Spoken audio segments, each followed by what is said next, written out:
So Joanna, the premise of this book has to do with distress intolerance and building distress tolerance, right? Yes. Yes. So why don't you start there and tell us at a high level kind of what these concepts mean and how you approached the book. Sure. So distress tolerance is a well-known construct in the field of mental health, and it's got two parts. So it's got someone's perception that they can't tolerate negative internal states.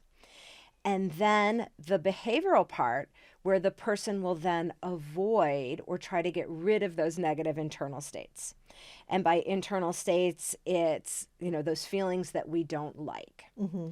So distress intolerance is really important because we know from loads of literature that if someone has high distress intolerance, they are more vulnerable to develop a slew of anxiety disorders, depressive disorders, eating disorders, obsessive compulsive disorder. So it is not the primary cause of those problems, but it is a contributing factor. If someone says, I can't stand feeling this way, so I'm going to avoid, or I can't bear to do that. I can't bear to feel that. So I'm going to drink or I'm going to watch Netflix. And so it's a really important concept because it makes people vulnerable and it keeps people stuck. Yeah, I'm thinking about people you hear who say, I know I should be doing these things, but I always end up falling back in these same patterns.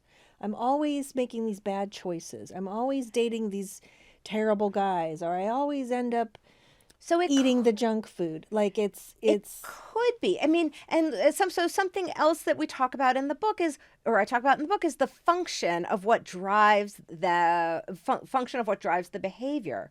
So if what drives the poor decision or the eat or whatever it is I don't want to feel the way I'm feeling. Right. I can't possibly feel that way.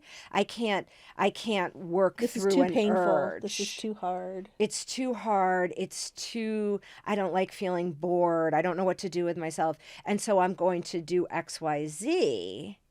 Yeah, then, and it becomes a pattern of behavior, it could really interfere.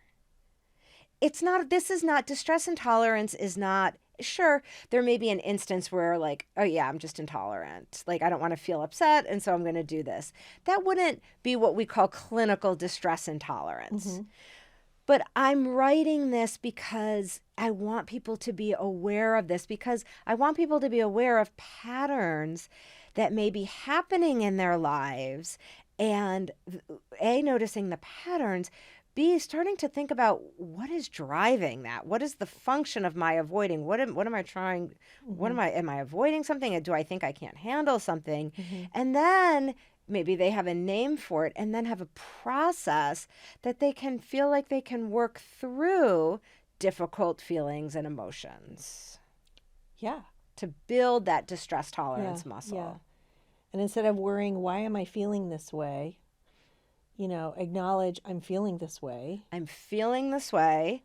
It may suck, and I know how to move through it. Yeah, I can get through this. Sure. Yeah. I can ride that wave. Yes. Yeah. Exactly. Very cool. Thank you.